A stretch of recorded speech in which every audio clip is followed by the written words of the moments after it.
They created a world so unbelievably unique. Who would want to play that game? I mean, it takes itself way too seriously. With characters that are untraditional. They look like monsters, but they're not monsters. He's not a brainiac, he's not a jack of all trades, he's not a master or anything. He's a goofbag. And ideas that are unconventional. It speaks about hope. It speaks about changing for the better. It speaks about not being beaten down by the big guy. I was not responsible for his flatulence. Is that a nice way to say it? That's nasty.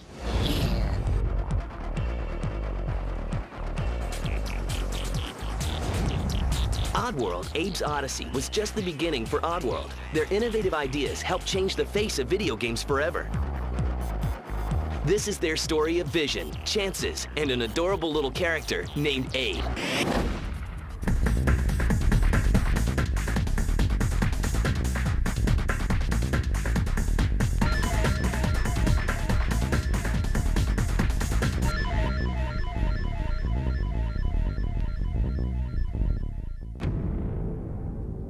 Years before Oddworld was created, the future co-founders were growing up in two very different worlds of their own. I was really lucky. I came from parents that had money, and I had the perfect childhood, and I went to USC, and it was a dream childhood.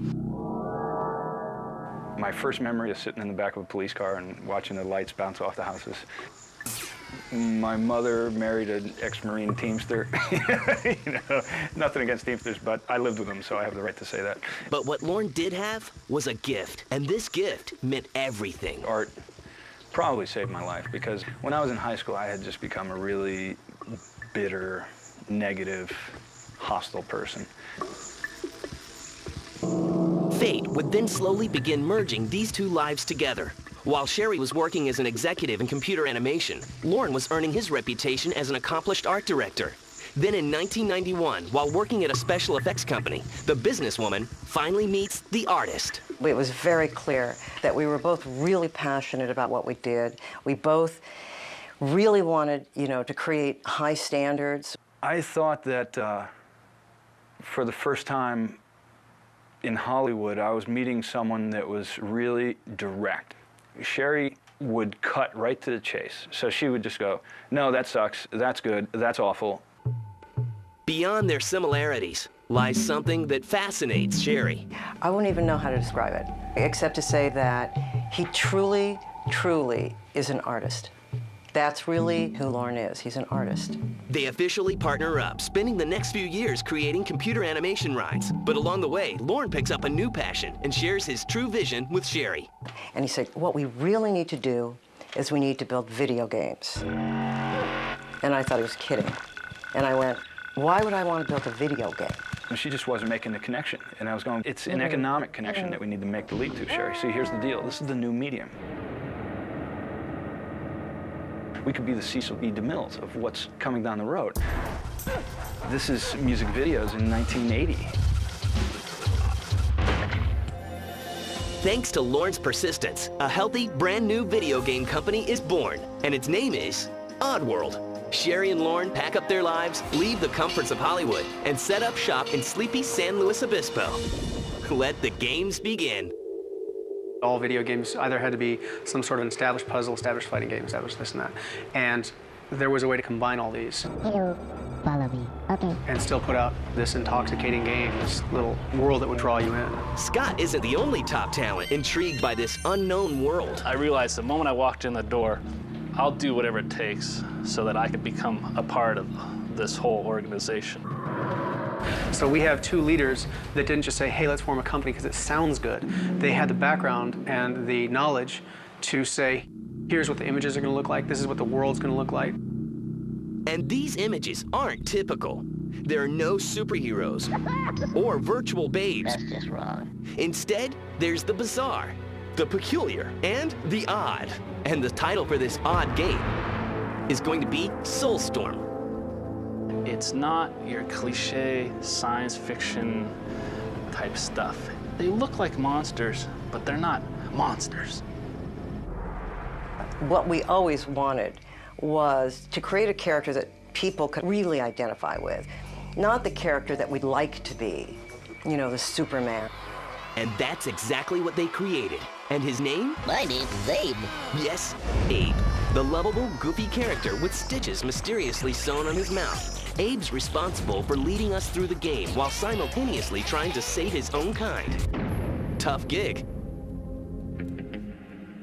He's not a brainiac, he's not a jack of all trades, he's not a master anything. He's a goofbag. But he's indicative of a much greater world that's out there. So now that we know what he looks like, what does he sound like? Who better to ask than the man behind the voice, creator Lorne Lanning. His voice had to be sort of the chump, you know, the guy you'd go, piss off, man, you know. So he'd be like, well, why would we do that, you know? Now that we have our lead, let's get to the story. Abe's mission is to save his fellow Mudokons from becoming brunch to the industrialists. But first, he must save himself. Get me out of here! Along the way, Abe's journey is filled with relentless struggles and battles. People are attracted to Abe. He doesn't have this killing blow. He doesn't have this garish suit. He doesn't have an ability to travel through time, and he doesn't know it all. No, but what he does know is that he's stacked with a great marketing team. They're responsible for changing the game's title from Soulstorm to Oddworld, Abe's Odyssey. Oddworld's vision explodes onto the screen in the form of visually stunning CGI movies. I look at what our people create, and I just can't believe it. I mean, I'm just as stunned as I could be. You look at the train in Abe's Exodus, that thing looks like it works. When they design something here, it looks like it works. You know, the first time we saw the movie hit the screen and match the game screen exactly. And you go, yes, you've never seen that before. Although Oddworld Abe's Odyssey is essentially an action game, it's built upon many beliefs that inspire Sherry and Lorne, with subtle and delicate messages like environmentalism, mysticism, and anti-commercialism. Nobody wants to be preached to. You get up on a platform and tell people how the world should be, and they'll walk away. My name is Elf. But if you can grab their attention with irony and humor, Can I share now? then you've grabbed them. Now it's time to preview the game, and industry insiders are totally blown away. But Sherry and Lorne's concerns lie with gaming fans. How will they react to this very odd game? Who would want to play that game? I mean, it takes itself way too seriously. It's far too caught up in current events and the state of the problems with humanity. It's not what the culture that plays games is. We're going to live and die by our word. If the game fails, we will have no fingers to point to anybody but us. The concerns come to an abrupt halt when Oddworld Abe's Odyssey becomes a smash hit following its September 1997 release for PlayStation and PC. Our lovable little guy has been launched into stardom. Abe's the guy that, in our hearts, we identify with. He's the guy who we think we are. And because of that, that's why we care so much for him. Abe and his fellow inhabitants have beaten the odds and climbed to the top of the video game charts. When we come back, the mystery of the moon, the hamburger no-no, and...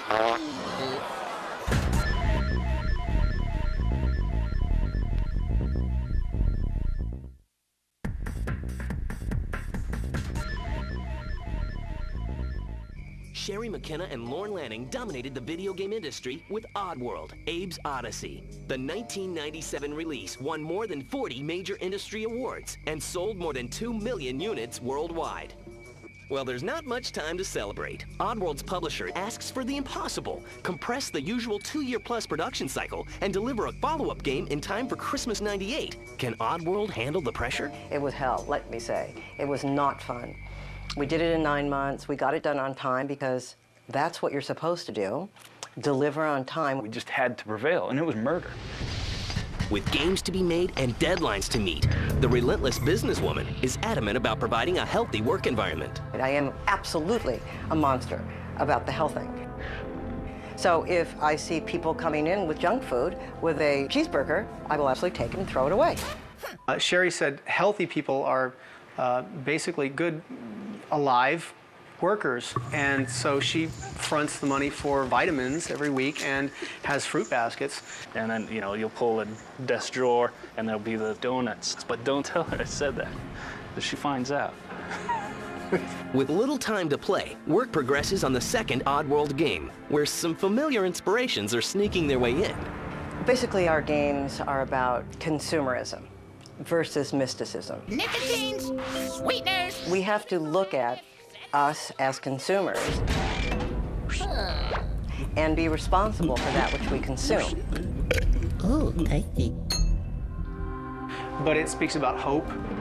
It speaks about changing for the better. It speaks about not being beaten down by the big guy. Some of these very personal messages stem from Lorne's very real life, like paying homage to the 12-step program. I started going to Alcoholics Anonymous. I probably shouldn't be saying this, but my father was a reformed alcoholic. And I used to visit my father on the weekends with my brother. And if we wanted to see Dad, you know, this is what he had to do. So we went too. I had my first brew. I have no idea the value that that had in my life because I think it's such an incredible organization. And I saw what it did for my father. It saved his life, and probably ours too. Against so many obstacles, Lorne and the other Oddworld inhabitants still managed to make the deadline. Oddworld, Abe's Exodus, is released in time for Christmas '98, and it's irresistible. And here's the lowdown. Abe must free the living Mudokons still enslaved by their captors, save the spirits of his dead Mudokan ancestors, and sabotage the evil cartel's businesses, including the Soulstorm Brewery. Got it? So what about the farts? Did they make it in? You know, it'd be funny. What if Abe possessed his fart? I mean, at that point, we couldn't do anything but that. Abe's behind yet another Game 1 secret. When Abe broke out of Rupture Farms, that was one of the first things he saw was this moon. And as he put it, in the face of the moon was my paw. And he puts his hand up there and it links up, and then his fate is really kicking in. But how did the paw get embedded in the moon? Well, like many movie mysteries, this one began in a not-so-mysterious way. It's all budget, right? And what can you do and how much time and how much money? But what got edited out is those, as he was escaping, there was supposed to be a meteor storm hitting that moon, slowly forming this hand. So that it would imply that there's these greater forces that are really behind him. They're trying to send him the symbols. Now that we know the secrets, here are some magical movie moments.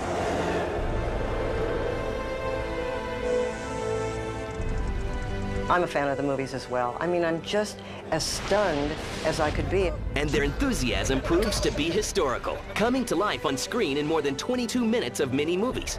In 1999, they compose an animated short film from their movie game footage and submit it for an Academy Award. Would Abe actually get a chance to meet Oscar? And if he did, what in the world would he say? So we decided, why not? Our computer graphics, our movies, our cinematics in our games really are quite cool. And so we decided, let's submit it. Abe doesn't win the Oscar.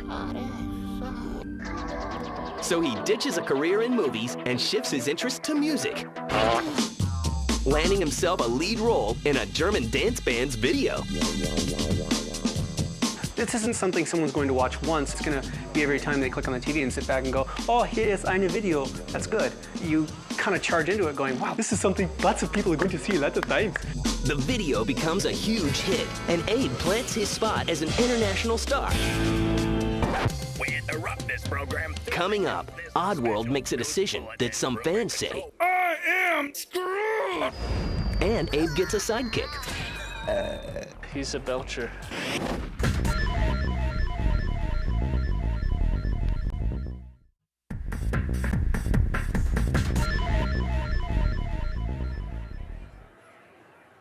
By the year 2000, Oddworld Inhabitants produced 2 successful releases that sold more than 4 million units worldwide. Their collection of odd characters were embraced by gamers everywhere. We did our games on the PSX for Sony, and they were great. They were really great supporters. We were very happy being with Sony. Yet that fall, Oddworld drops the bomb on their fans, News for your blues. announcing they've agreed to create future versions of the Oddworld Quintology exclusively for Microsoft's upcoming Xbox. The Xbox is the content machine today. That machine is the machine that if creative minds are together, they can deliver better content on it. That's it. But fans are infuriated. When our fans found out that we had done that, we got more hate mail than you can even imagine. Somebody's really pissed off. Blasphemy it was. We had a feverish upswing. I go to the web, and you can't help but read the web. And there'll be some people like, you know, talking crazy talk. I am totally screwed! And man, that hurt. That hurt. It means they care that much. People believe so much in that universe. Can you imagine touching a human being so much to the point where they so believed in that character? They so identified with the world that we created. They so believed that Abe wouldn't do that. Abe wouldn't go there. Abe wouldn't react that way. For Oddworld, the changes are monumental. The crispness was kind of chilling. To get right up in the screen and kind of look for jagged lines or look for a time delay, you have your face kind of on the screen, just, no, Abe's still there, no, and then your hair would fall out. Oddworld Munch's Odyssey, the third game from Oddworld, premieres along with the Xbox for Christmas 2001. My name is Munch. And Munch, the lonely yet ambitious Gabbit, makes his debut appearance. He was the last one, so he really embodies sort of loneliness and loss. But he had to be distinguishable in a different way. And he goes, I can't find anybody. You know, and when he'd say things like that, they'd just be like, oh, you know, and that's what we're trying to do, hit the heart, but in a twisted world. You've got a monoped with two hands and this huge head who's aquatic, and yet he's kind of a land animal too, and can speak, and he's got a radar on top of his head. You know, you have to feel for the guy. You gotta like the guy, or at least I like the guy. Hey, what's happening? Hello, Abe. Hey, Munch. He's a belcher. Great. We got our farter, and we got our belcher. Don't tell anyone. But it is funny. Dude, that's nasty. I mean, Munch is funny. Munch is another clueless character Then it happened. that pulls your heartstrings because he's the last of his kind. He's a Gabbit.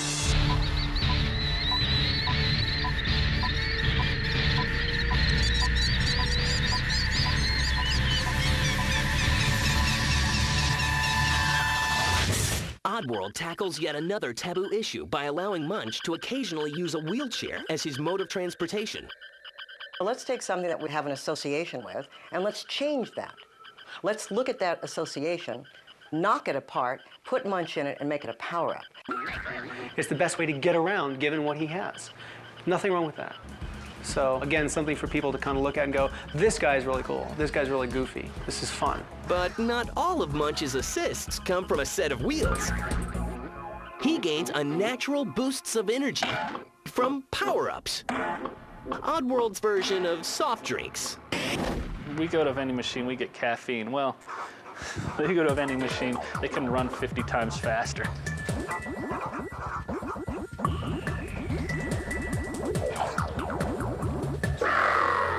And Lorne takes a well-deserved moment to reflect on the magic of Oddworld.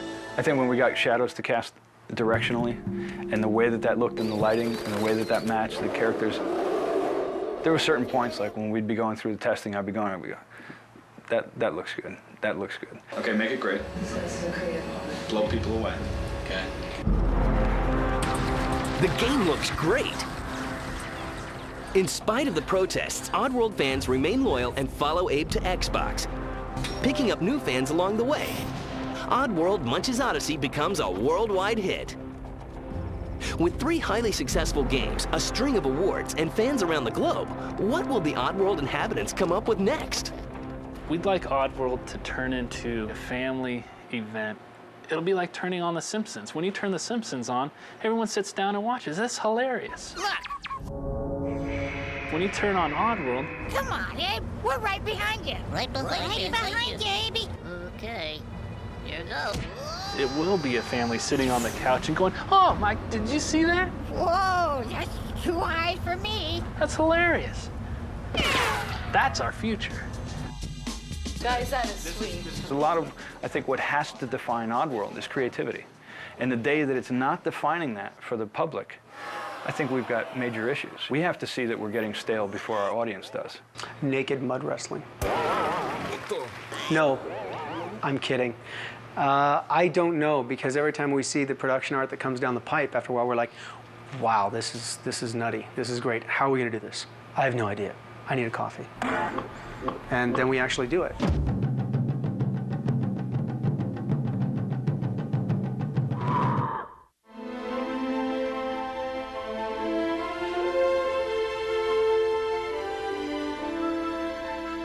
They're going to be very surprised. Let me just say that. The next game that we're creating, I think, is going to be not what they expect.